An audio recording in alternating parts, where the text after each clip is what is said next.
The BMW M Performance Fuel Filler Cap Cover Carbon is a visual enhancement of your fuel filler cap to bring the M Performance racetrack feeling into your daily life.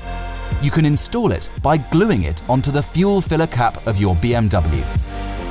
Make sure that the bonding surfaces are clean, dry, and free of grease. First, remove the protective cover of the adhesive surfaces. The minimum application temperature is 10 degrees Celsius. Then, fit it over the fuel filler cap of your BMW and press it tight. It will be fully cured after 72 hours. Remove the protective film from the M Performance logo and apply the safety note sticker.